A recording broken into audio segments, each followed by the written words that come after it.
Welcome back to the We've All Been There podcast. My name is Maximiliano Striplin, and I get the immense opportunity, the unique assignment to be the youth pastor here at Lifegate Church. And I'm joined with the most protective and caring guy I know, my lead pastor, Pastor Chad. How you doing? Tell you what, that introduction gets bigger and better every single time. I'm always actually I've been kind of just sitting over here waiting to see what is it going to be this time? Yeah, what has he got? Hey man, how's it going?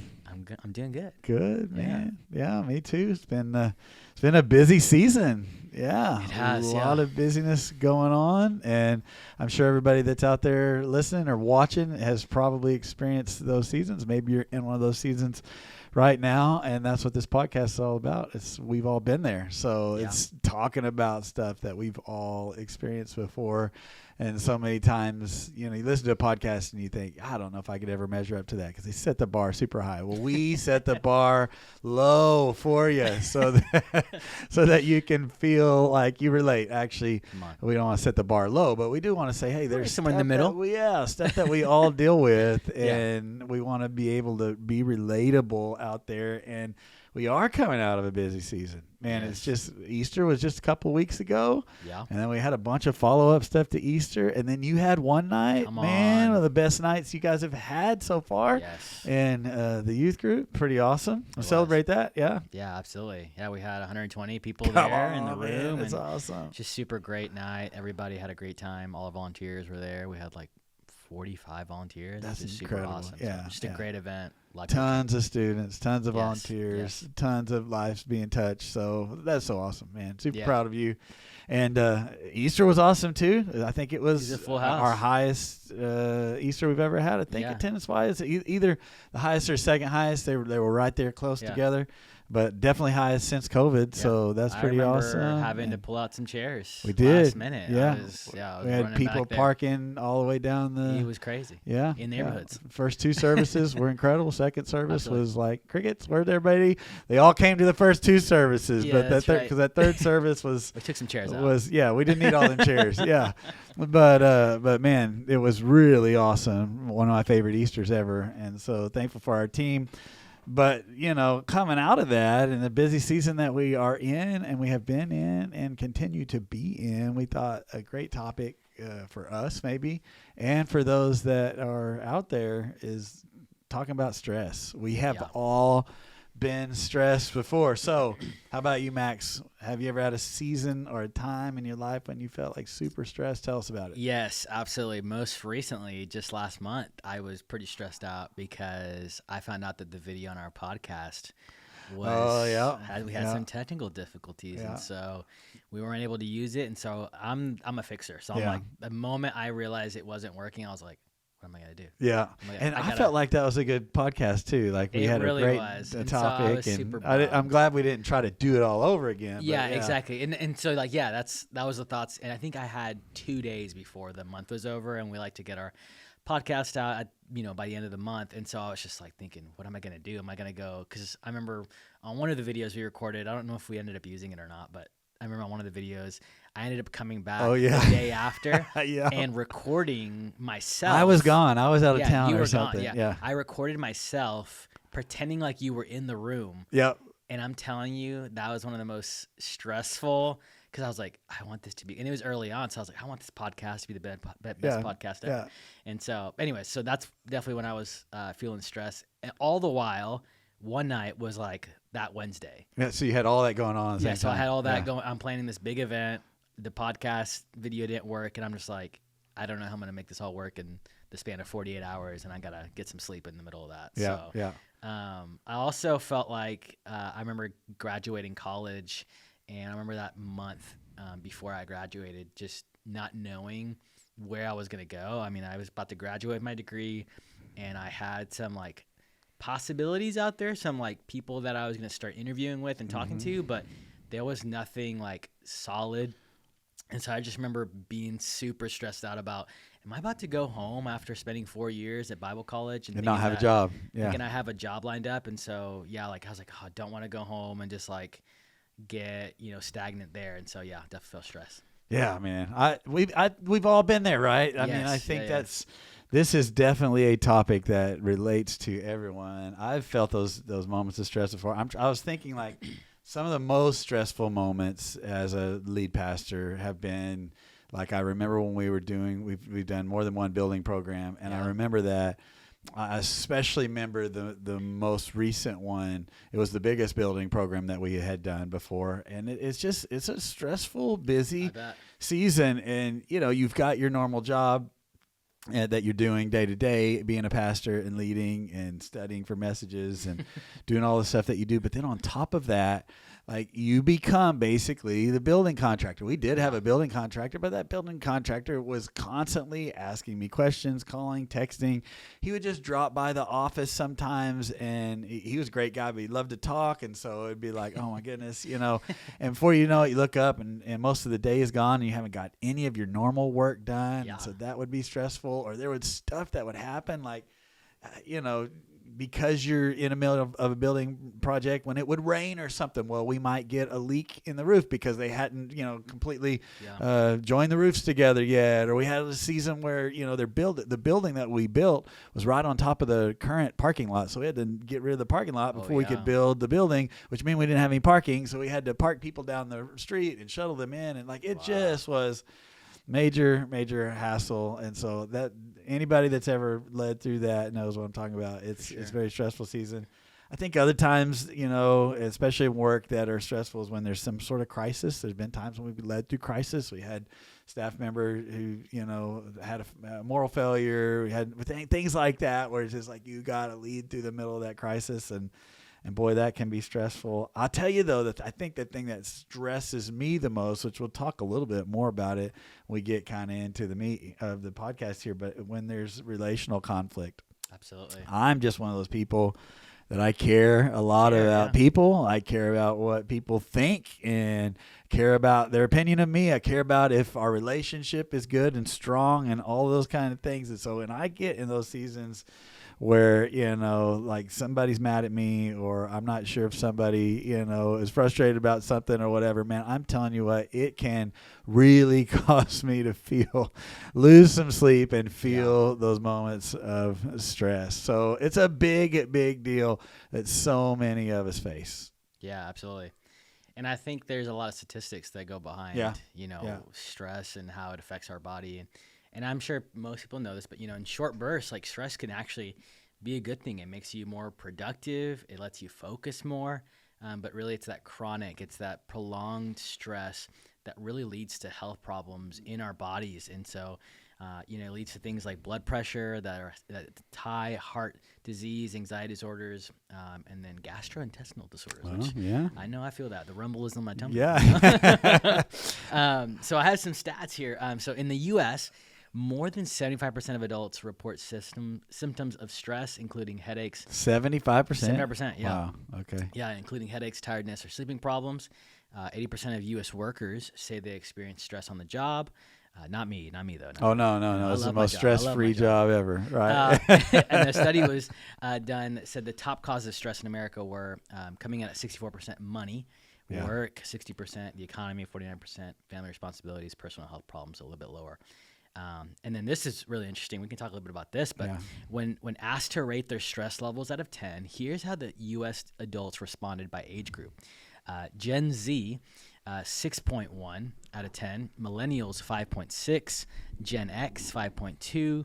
Baby boomers, 4. And then older adults, 3.3, which is crazy to see how it all changes. So I would have thought younger generation might experience, might say they experience more stress, but that older one, 3 point, that was way down. So I would guess it would kind of be like a bell curve, right? Like it starts high, you kind of even out, and then you get older, and I'm like, for me, I'd be like freaking out.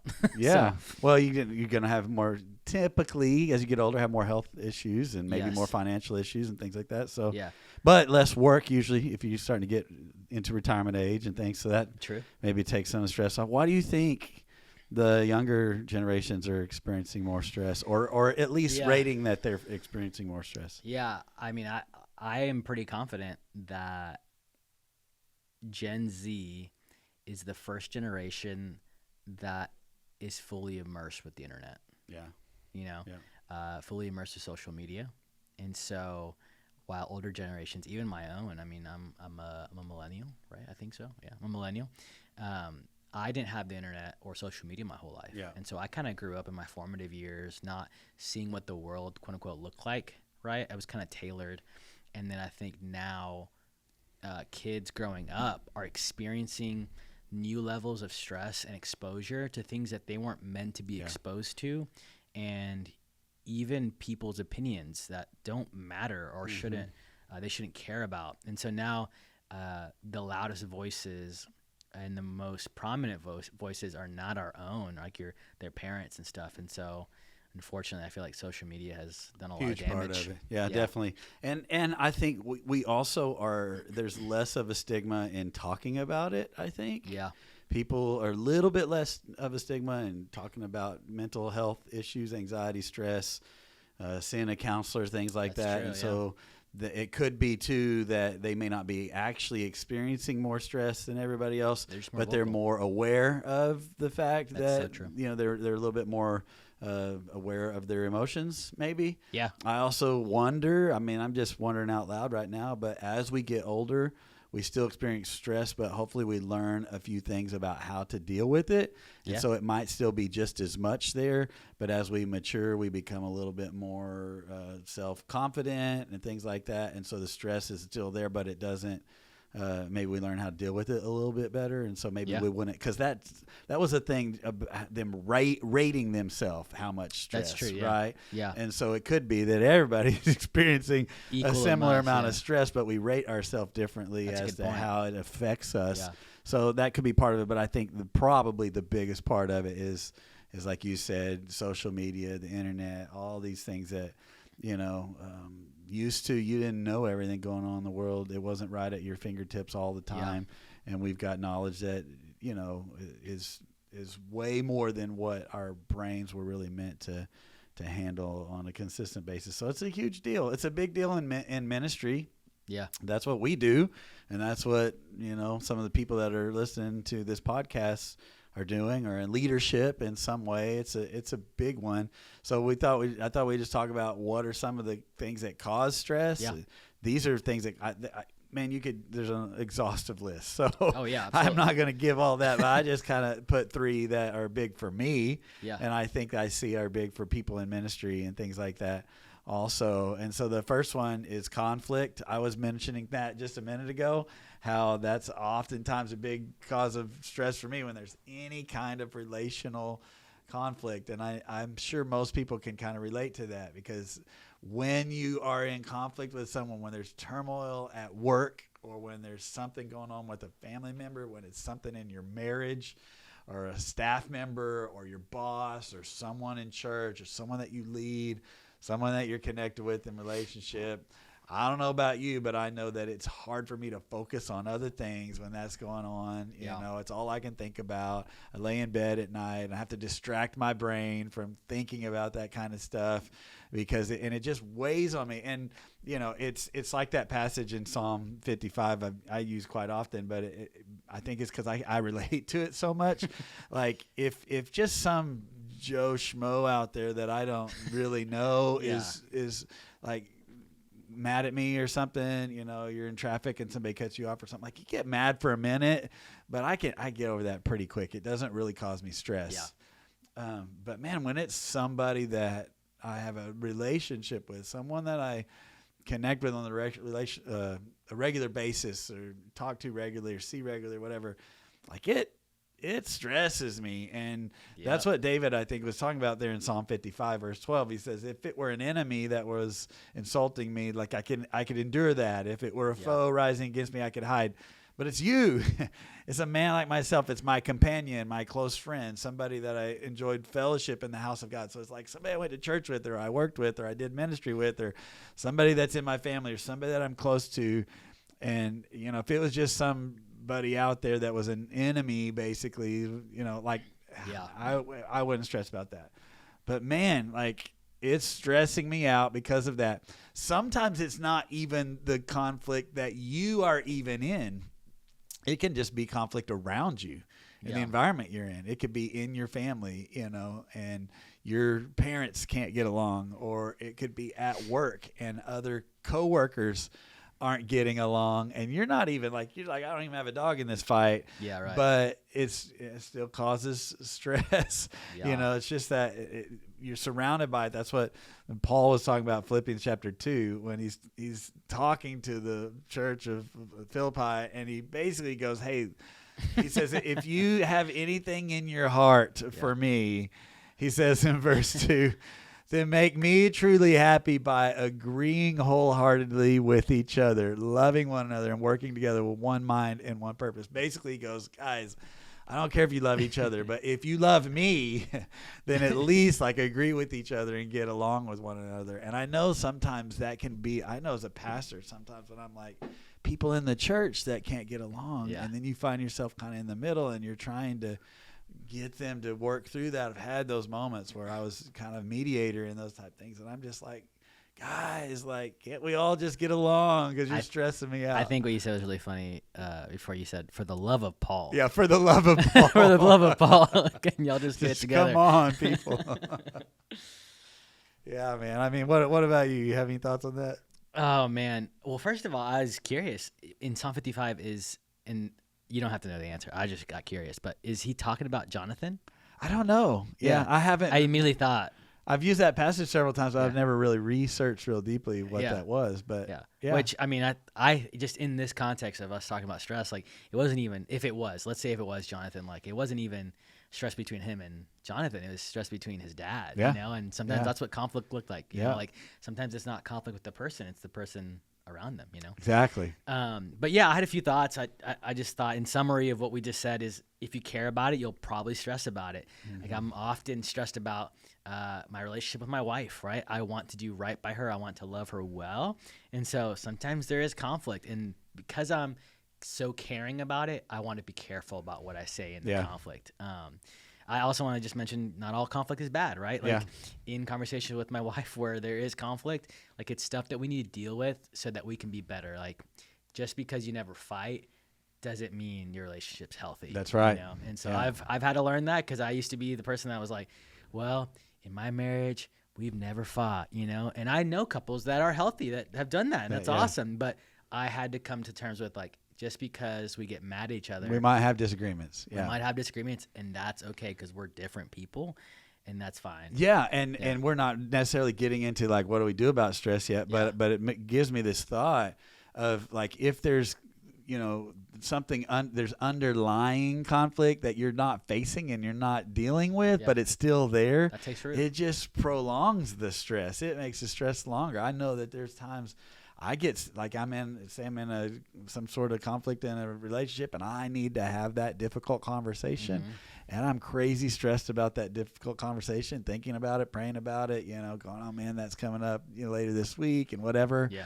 But if I didn't have the difficult conversation, the stress just goes on and on and on and on. But when you actually are willing to sit down and talk about the conflict, then it may not, it may be stressful to sit down and talk about it. Yeah. And that may not completely resolve it. But a lot of times when you'll have that conversation, it does start to resolve the conflict, which then begins to release the stress. But sometimes we have the stress unnecessary, because there's conflict that we're pretending is not there, and we're trying to act like everything is good, being peacekeepers rather than peacemakers.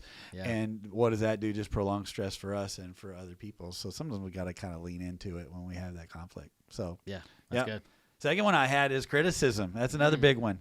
When you got criticism in your life, you got somebody that's just nagging or nitpicking. Man, I'm telling you, it just brings a ton of stress. It's like that passage in Proverbs 27 verse 15, talk about a nagging spouse being like the drip, drip, drip of the leaky faucet. And it's not just spouse. It can be anybody in your life that's constantly criticizing, backbiting, nitpicking. It's what Paul talked about in Galatians 5 verse 14.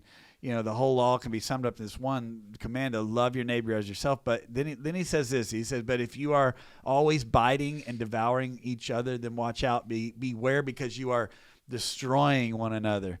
Wow. And what is he's saying? When there's a constant criticism. Now, there's a difference between criticism and critical thinking, and we can talk about that more later. But when it's just constantly just nagging, nitpicking, criticizing, like when that adds up in your life, and as a leader, you have it sometimes. Like you're constantly being people are watching and evaluating what you're doing and how you're doing it, and you can live in that glass house a little bit. When you got that all the time, it can be stressful. Yeah.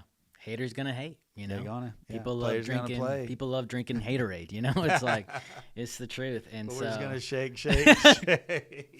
That's it. Yeah, that's it. Perfect. No, I mean, just thinking like about this idea of critique, like or criticism. Just if you don't want to experience criticism, don't do anything that matters. Yeah. You know, just don't do anything. Like if that's such a big deal to you, I just think that someone that is a critic. If you're someone that's a critic, maybe you have a critical spirit, and obviously there's some discernment in that, and the Bible talks about that. It says there's nothing wrong with striving for excellence. I believe in excellence. I believe in doing things to the best of our abilities and putting our best foot forward. But the Bible talks about a critical spirit in Ephesians 4:1-3. So check that out. I think that's definitely a piece that we need to look at. Yeah, I think so. And I don't want to take away from critical thinking. Yeah. Because I think we need more critical thinkers in the body of Christ, for sure. And sometimes people who are critical thinkers can get a reputation for being critics. And sometimes that's not necessarily true. Sometimes it's just someone who's like, they're thinking critically about things, and they're just asking questions, and they're just trying to make things better. And my goodness, we need that, and we sure don't want to create environments where people can't bring that critical thought to things to help make things better. But sometimes people pride themselves on being critical thinkers when what they really are is critics. And they just like to criticize everything. And I think the difference is just in the motivation. I think criticism is it's motivated by let's pull down, let's tear down, let's deconstruct, let's be destructive. They may not say that, but underlying it's like I'm going to pull the others down. But critical thinking, the heart behind it is, hey, let's think about this from different angles so that this can be better. I wrote this down. Criticism is motivated by making the person who is giving it feel better. So if I can push others down, pull others down, take the focus off me by criticizing someone else, it makes me feel better. But critical thinking is going to be more motivated by helping the people who are hearing it become better. So how can I bring to the team, critical thinking? Yes. Like, how could this have been better? How could we evaluate that? We did good on this, but we could have done that better. And I'm willing to roll up my sleeves and help because I just want us to be better. That's way different than just being someone who's constantly a drain on everybody's emotions because they're constantly just nitpicking everything. And that is stressful. Yeah, that's good. What else we got? All right, man. Next one we got is overcommitting. So, man, when we experience criticism or when we experience conflict, it's stressful. Sometimes it just gets stressful because our schedules are overcommitted, just crowded. You just got too much going on. I know I tend to be this way sometimes, that I just say, I want to be, I want God to have my best yes, and I want people that I love to have my best yes. But sometimes, sometimes you need to say no too, and you just get overcommitted and overcrowded. And this is a big one in church ministry. Paul talked about that in 2 Corinthians 11, verse 27. He says, I've labored and toiled and have often gone without sleep. I have known hunger and thirst and have often gone without food. I have been cold and naked. Besides everything else, I face daily pressure of my concern for all the churches. I don't know. As I was reading that, I was just Paul. Thinking, that sounds like I going to kids camp this summer. You know what I'm saying? Don't listen to this pastor. Going without sleep, hungry and thirsty and cold and all the stuff, And my son, he's 8 and he's going to camp. He went to camp last summer. I went with him. He's going again here this summer, and we signed up today, and I get to go be a counselor. Yay. And I'll be 48 years old being a counselor. I thought I did my camp time, but when I was thinking about that, here's Paul. He's gone without sleep, he's hungry, thirsty, gone without clothes, cold, all the stuff, but then on top of that, he's got that pressure of the concern that he has for the churches. And so it's not just what he's doing and going through, it's what he's carrying, that brings the stress. And so I found that to be true, that I can be overcommitted sometimes, and I got all the stuff I have to do, but then on top of that, I'm carrying the weight of all the things that I'm responsible for. And man, when you've got stress and anger and depression, things like that, those are all symptoms, I think, of lifestyles that can be overcommitted at times. All right, so what do we do? I mean, if we got all this stress, how do we handle it? I mean, you can't just totally get rid of stress. You got to learn how to manage it. So what do you do, man? How do you deal with stress? Yeah, I take a day off. I clear my schedule. If you work somewhere that gives you vacation and sick days, take them. I know for us, we operate under the model of if you don't use it, you lose it. And I know when I worked at Chick-fil-A, there wasn't that model. Either it rolled over or it was something that you could just cash out. And I know for myself, like, I'm just grateful that that's the way we do it, Yeah, and that's why we do it that way. It's because we want you to take them. Those that tend to not take their days, they roll them over, and then they don't take them next year either. Yeah. So we think that it's important to take those days for mental health and for physical health and all that stuff. And so it kind of forces you to make them happen, or you're going to lose it. And then I would just say the last thing is I remember these 3 thoughts. God will handle what I can't. Like, I don't have to handle every single thing that comes my way in my life. God took a day off, creating the universe. Yeah. So I can't take a day off my 9 to 5. There's a study that published in the Journal of Social and Clinical Psychology that found that individuals who engaged in regular Bible reading reported lower levels of stress and greater overall well-being. Mm-hmm. I think for a lot of us, like, part of what we do on our time off is we need to fill ourselves up with the scriptures and just spend time with the Lord. And I think that leads, scientifically, it proves that lower levels of stress and greater overall well-being. And I've said this before on the podcast, and I'll just keep saying it because it's such a thing that I want to be known for and be who I am. But I've made it my ambition to lead a quiet life. And a quiet life doesn't lead to stress. It's a rhythm that is sustainable, ultimately. That's good. God is in no rush to do exactly what he wants to do in your life. And I had to remind myself that whenever I was graduating college, trying to find a job, and just thinking, if I don't get a job now, will I miss my calling? Mm-hmm. If I don't get a job right now, will the things that God wants to do in my life, will it be stalled? And God's like, no, I know what I'm doing. Yeah. I got the plan. I already got it figured out. And for me, I want to see it. I want to know it. And I want to do my part in it. And I think it'd be very easy for me to go, well, I'm trying to rush God, in that. And the last thing is, God made me to be before he made me to do. Oh, man, I like that. From the beginning creation, right? He made us to be made in his image, and then we worked the garden. You know what I mean? Yeah. And so just knowing that piece of, if you're stressed out about the things you have to do, maybe recenter and remember who God created you to be. Yeah, that's so good. And I noticed even what we've been talking about, most of our areas where we felt the stress have been in the things that we are doing, in our work. And so I know for me, that's where most of my stress comes from. And some of it, I loved what you said there, just about how don't try to rush. Like, God's not in a hurry. And I think sometimes we have unnecessary stress because we're trying to be somewhere in our life, that we think we ought to be by this point in our life. Absolutely. Where God's going, hey, no, I'm going to get you there, but it's going to be at my pace. So I think that's so powerful. I mean, I just put a couple of takeaways. One is just getting a safe place. You got to have a place that's free from conflict and criticism and overcommitments and all that kind of stuff. So for me, our house is our safe. It's our. Yeah. There's a difference. I know some people see their home as what's that illustration where some people see their home like a conference center. Everyone come over, and everyone be there and whatever. And there's nothing wrong with that. Pastor Joshua's probably a little bit that way because he's very extroverted. And so it's like, our house is kind of conference center. Everybody come over here and whatever. For me, I see it more like my home is more like my shelter, and it's like we do have people over at times and love to use our home for ministry and whatever. But man, it's the safe. Like it's safe. My family's there. Amber's there. There's not a lot of drama there. It's a place where I can feel like it's I'm unconditionally loved there. There's no extra expectations on me there, and that, like, being able to go in that place that's safe, and whatever it is for you, you know, my day off feels like a safe place sometimes, because it's like, hey, you know, I'm not gonna get into any of the work today. I'm being, you know, putting those boundaries up, or like I said, my family. Sometimes it's your friends.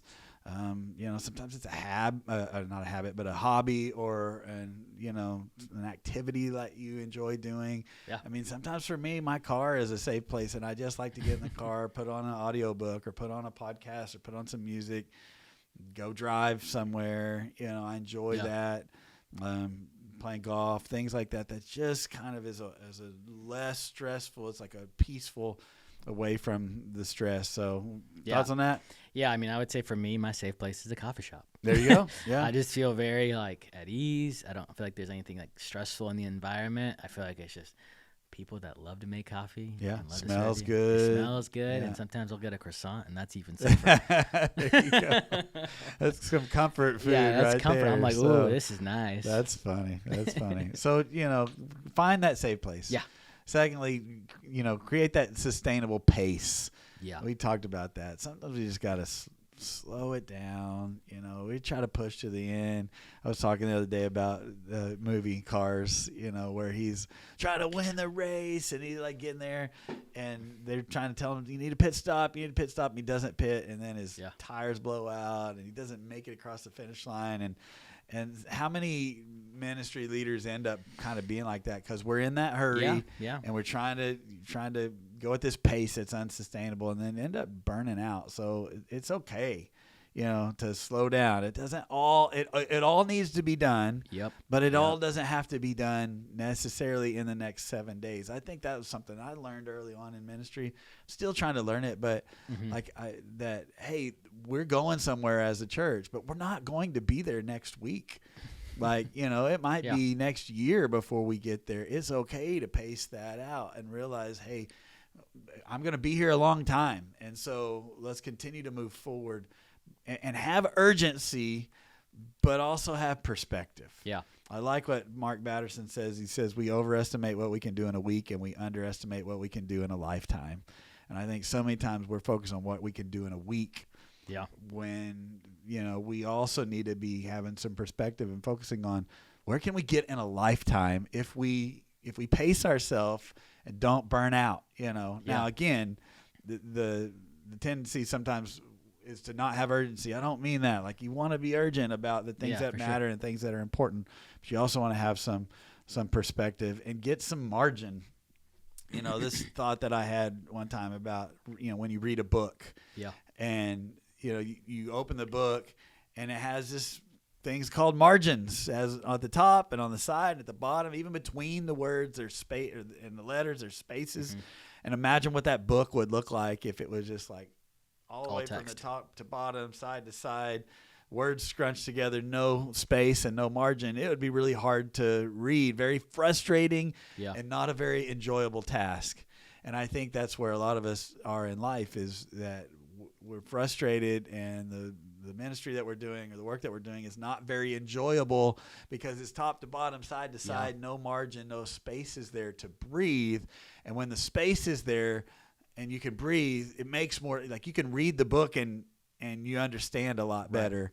And when we slow down and create that margin in our life, it really makes things kind of make a little bit more sense in our life. So, you know, we make sure that we're finding that safe place. We make sure that we're, you know, leading our life at a sustainable pace. But then the last one is you just need to lead with the spirit of grace. Yeah.